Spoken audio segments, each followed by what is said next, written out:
In a quiet village named Ogwashi, nestled near the banks of the Udu River, there lived a woman named Chimamanda.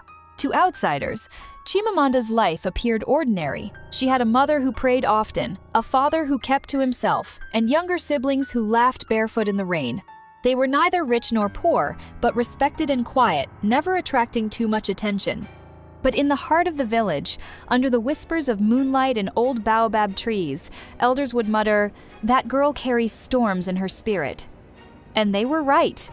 From a young age, Chimamanda was different. Her eyes held weight, as though she saw things others could not. Her laughter never lingered long. Her mother, Mama Ebere, would say she was born on the wrong side of the wind. The villagers thought it was just her temperament, but behind closed doors, the family was breaking. Her father, Pa Anayo, a retired hunter, was a strict man, not violent but cold, distant, and bitter. He barely spoke to Chimamanda unless it was to correct or command. Mama Eber, though kind, was devoutly religious and blind to her daughter's suffering. The younger siblings Ifunanya, Chidi, and Kosiador Chimamanda, but even they noticed the change. As years passed, her silence deepened. When Chimamanda turned 23, things worsened. She had dreams, bloody ones, visions of drowning in the Udu River, of her siblings screaming, of her hands soaked in something warm. She began to isolate herself. No friends, no suitors, no joy. She would sit for hours near the river, whispering to it as though the current spoke back. At night, she would lock her door and chant in low tones. Some said it was prayer, others said it was a curse. One evening, the village priest, Father Obina, visited the house. He left quickly, pale and trembling. When asked what he saw, he simply replied, "That girl has made a pact with silence itself." Chimamanda had grown tired of being unloved, tired of being the shadow in the family portrait, tired of pretending she wasn't slipping into darkness. But what no one knew was that she believed killing them was the only way to free them and herself. She had convinced herself that their souls were cursed, that the bloodline was tainted, and unless it was purified through sacrifice, the torment would never end. The river, she said, had told her. The river had shown her the path. It happened on a Tuesday. The sky was clear.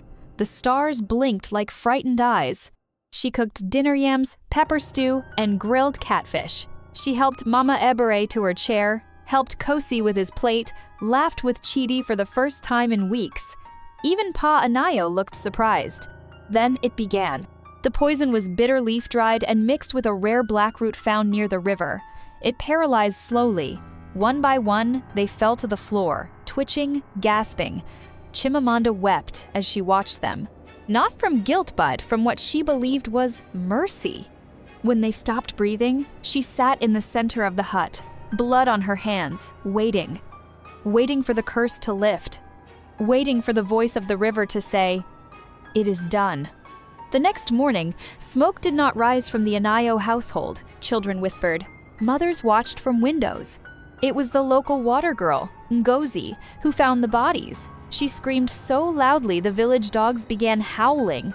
The police came from the nearby town of Obiaruku. They found Chimamanda sitting calmly beside her family's bodies, reciting what seemed to be a prayer or poem. The blood is clean. The curse is dead.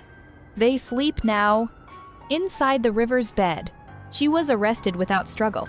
The courtroom was filled to the brim. Some villagers cried. Others sat in silence, unwilling to look at her. Psychiatrists called her schizophrenic, paranoid, delusional. But Chimamanda insisted it was not madness. She told the judge, "I loved them too much to let them suffer. The spirits would not leave. Now, they are free." She was. She was sentenced to life in a mental institution.